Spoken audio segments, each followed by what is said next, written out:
गुणनखंड एवं शून्यांक ज्ञात कीजिए या करें। तो फ्रेंड्स आज हम सीखेंगे गुणनखंड ज्ञात करना और शून्यांक ज्ञात करना इस वीडियो में, वो भी एक नए ट्रिक के साथ। तो चलिए फ्रेंड्स आपको मैं बताने वाला हूँ वो ट्रिक कौन सा है जिससे हम गुणनखंड और शून्यांक बहुत सरलता से ज्ञात करेंगे। तो हमारा फर्स्ट क्वेश्चन है x का वर्ग ऋण 2x ऋण 8।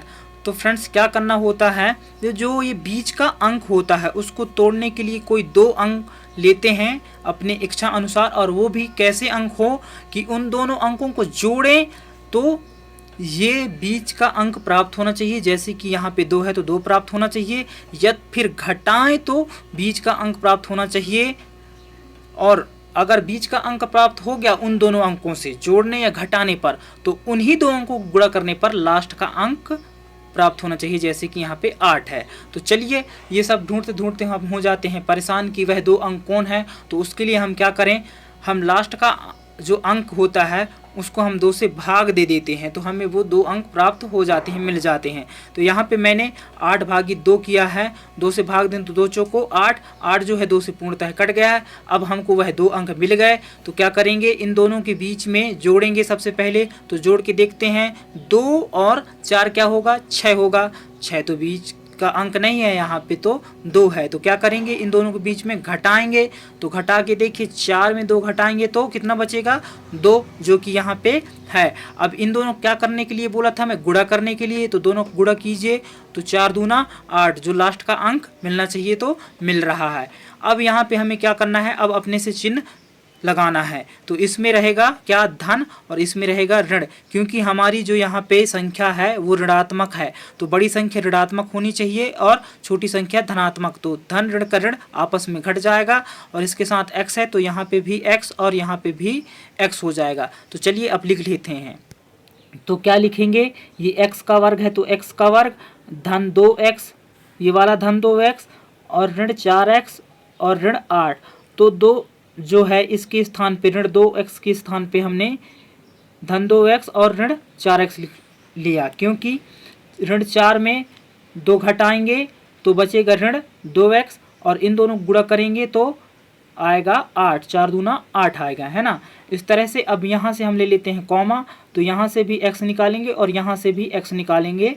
तो ये निकाल लिए। अब अंदर कोष्टक में जो बच रहा है उनको रखेंगे। तो यहाँ से 2x है तो 1x निकालें तो बचा 1x, और यहाँ से धन बच रहा है यहाँ पे, और यहाँ से x निकल गया तो 2 बच रहा है। अब जो है क्या करेंगे, ये जो क्या है कोष्टक में जो बहुपद है, जो पद आ रहा है या जो भी संख्या आ रहा है उसको यहाँ पे उठा के हम दूसरे कोष्टक बना के रख देते हैं। ये तो हमारा रफ कार्य है, इसको काट देते हैं। अब यहाँ पे आप देखिए, इसका गुणा जब x के गुणा x के साथ करेंगे तो x का वर्ग आएगा, और x का गुणा 2 के साथ करेंगे तो 2x आएगा। वैसे ही अब इस कोष्टक में ये x है तो x का गुणा किसके साथ करें कि यहाँ पे ऋण 4 है तो ऋण 4 आए, तो किसके साथ करें, ऋण 4 के साथ ही करेंगे x का गुणा, तब ऋण 4 आएगा। तो इसलिए यहाँ पे ऋण 4 लिखेंगे, कोष्टक का मतलब होता है गुणा, इसलिए मैं गुणा बोला हूँ। तो 4 का गुणा x के साथ हुआ तो ऋण 4x आ गया, और ये ऋण 4 का गुणा धन 2 के साथ होगा तो ऋण और धन का ऋण 4 दूना 8। इस तरह से ये दोनों का क्या मिल रहा है, कॉमा मिल रहा है। तो इसको हम लेंगे उभयनिष्ठ, तो एक बार लिखा जाता है जिसको कॉमा या उभयनिष्ठ लेते हैं तो x धन 2, इन दोनों को एक बार लिख लिए। उसके बाद क्या बच रहा है, x ऋण 4। इस तरह से फ्रेंड x का वर्ग ऋण 2x ऋण 8 का जो गुणनखंड है वो आ गया। इस तरह से अब बहुत आसानी से क्या निकाल सकते हैं, किसी भी बहुपद का गुणनखंड निकाल सकते हैं। और उसका क्या कह रहा है, शून्यांक। तो शून्यांक क्या होगा, x का बराबर, ये धन में है तो ऋण में हो जाएगा, और ये ऋण में है तो धन में हो जाएगा। अतः ये जो x का वर्ग ऋण 2x ऋण 8 का शून्यांक है ऋण 2 और 4 हैं। अब हमारा है सेकंड क्वेश्चन, 6x का वर्ग ऋण 3 ऋण 7x। तो जब इसको व्यवस्थित लिखेंगे तो 6x का वर्ग ऋण 7 ऋण 3। अब क्या करेंगे, ये 6 का गुणा लास्ट अंक के साथ करेंगे तो 3 छंग 18 हो जाएगा। तो x का वर्ग ऋण 7 ऋण 18। अब क्या करते हैं, जो लास्ट का अंक है 18 उसका भाग हम 2 से देते हैं, तो 18 भागी 2, 2 नाम 18। इस तरह से 18 भी जो है 2 से पूर्णतः क्या हो गया, विभाजित हो गया। अब क्या करना पड़ेगा, यहाँ पे हमें 7 लाने के लिए इन दोनों अंक मिल गए हमको, 9 और 2, तो इन दोनों के बीच में जोड़ेंगे तो होगा 11। 9 और 2 11 होगा, तो जोड़ना नहीं है, यहाँ पर भी क्या करना पड़ेगा, घटाना पड़ेगा। तो 9 में 2 घटाएंगे तो 7 बचेगा। तो ये भी क्या है, ऋणात्मक है यहाँ पे। तो छोटी संख्या को धनात्मक और बड़ी संख्या को ऋणात्मक, इसका गुणांक जो है x है, तो इसका भी गुणांक x होगा। अब यहाँ पे हम लिखेंगे क्या, 6 ले लेंगे। अब यहाँ पे 3 लिख देंगे, लास्ट में 18 नहीं लिखेंगे क्योंकि गुणा किए थे इसलिए 18 आया था। तो 6x का वर्ग और धन 2x कौन वाला, ये, और ऋण 9x ये, है ना, क्योंकि 9x में 2x घटाएंगे तो ऋण 7x बचेगा, और ऋण यहाँ पे 3, क्योंकि यहाँ पे हमने अब 6 लिख दिया, यहाँ पे 6 नहीं लिखे थे, गुणा कर दिए थे तो 18 हुआ था। इस तरह से आपको भी करना है। अब क्या करना है, यहाँ से 2x उभयनिष्ठ ले रहे हैं, यहाँ से कितना, 2x। अब यहाँ क्या बचेगा, 3x बचेगा, क्योंकि 2 का गुणा 3 के साथ करेंगे तो 2 तिहाई 6 होगा, और x का गुणा होगा तो x का वर्ग होगा। और यहाँ पे धन 1 लिखेंगे, क्योंकि 2x का गुणा 1 के साथ होगा तो 2x आएगा। इस तरह से क्या करना है, फिर यहाँ पे जो ये कोष्टक में लिख रहता है उसको उठा के यहाँ पे लिख देते हैं, 3x धन 1, है ना। अब जैसे यहाँ गुणा किए हैं वैसे ही यहाँ भी करना पड़ेगा। तो 3x का गुणा किसके साथ करेंगे कि 9x आए, तो 3 के साथ ही करेंगे तो 3 का गुणा 9 आएगा, इसलिए यहाँ पे 3 तिहाई 9। अब यहाँ पे ऋण आना चाहिए, तो ये धन में है तो इसको हम ऋण में ले लेते हैं। तो ऋण और धन का ऋण 3 तिहाई 9, और 3 का गुणा 1 के साथ होगा तो 3 एकम 3, और यहाँ पे ऋण और धन का ऋण।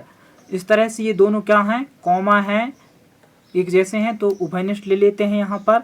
तो क्या करेंगे, अपन उभयनिष्ठ लेंगे तो 3x धन 1 लिख लिए एक बार, और उसके बाद क्या बच रहा है यहाँ पे, ये 2x ऋण 3। तो इस तरह से जो हमारा 6x का वर्ग ऋण 7x ऋण 3 है बहुपद, उसका ये क्या आ गया, गुणनखंड आ गया।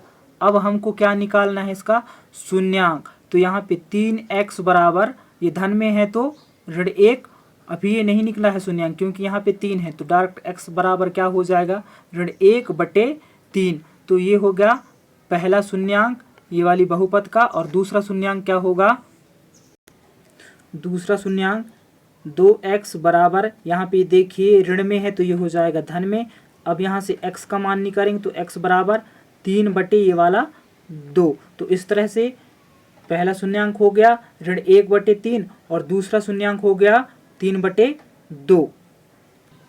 अब एक और ज़रूरी बात मैं आप लोगों को बता देता हूँ, जैसे कि यहाँ पे लास्ट अंक जो है क्या है, 8 है, लेकिन यहाँ पर 8 ना होकर कितना हो, वह 9 हो। तो 9 तो 2 से पूर्णतः विभाजित नहीं होता है, तो क्या करें आप उसको, तो आपको क्या करना है उसके लिए मैं बता रहा हूँ।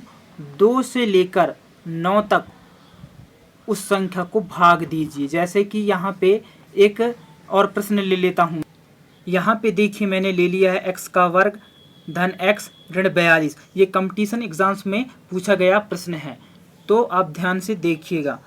तो यहाँ पे अब क्या करेंगे, ये देखिए हम 42 जो है, 42 को 2 से क्या कर रहे हैं, भाग दे रहे हैं। तो ये तो भाग तो चली जाएगी, लेकिन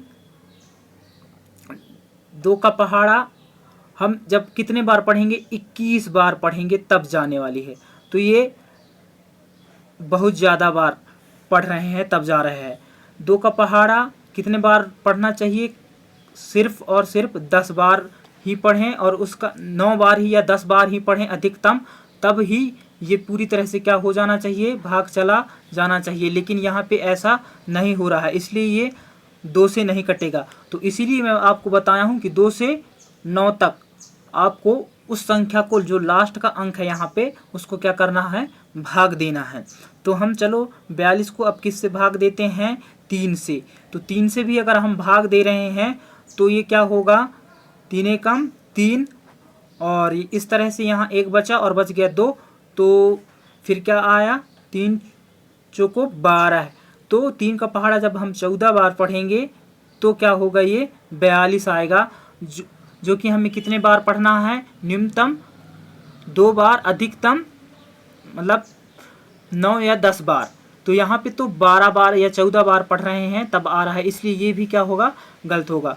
तो आपको क्या करना है, 42 का जो है अब 4 से काटेंगे, तो ये 4 से तो नहीं कट रहा है, तो इसको किससे काटेंगे, अब 5 से काटेंगे। तो ये 5 से भी 42 क्या होगा, नहीं कटेगा, तो इसको किससे काटेंगे, अब हम 6 से काटेंगे।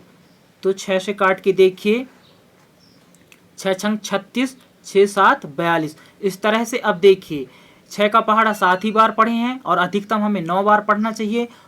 2 से लेकर 9 तक अंकों में काटना है, लास्ट के अंकों को, ये लास्ट का जो अंक है ना 42, जैसे कि इस लास्ट के अंकों को 2 से लेकर 9 के अंकों के बीच में ही काटना है और क्या करना है, अधिकतम 10 बार ही पहाड़ा पढ़ना है।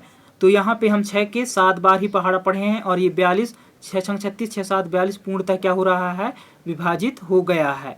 तो अब हम क्या करेंगे, यहाँ पे देखेंगे, यहाँ पे तो x बस है, मतलब 1x है, तो 7 में क्या करेंगे, 6 घटाएंगे तो 1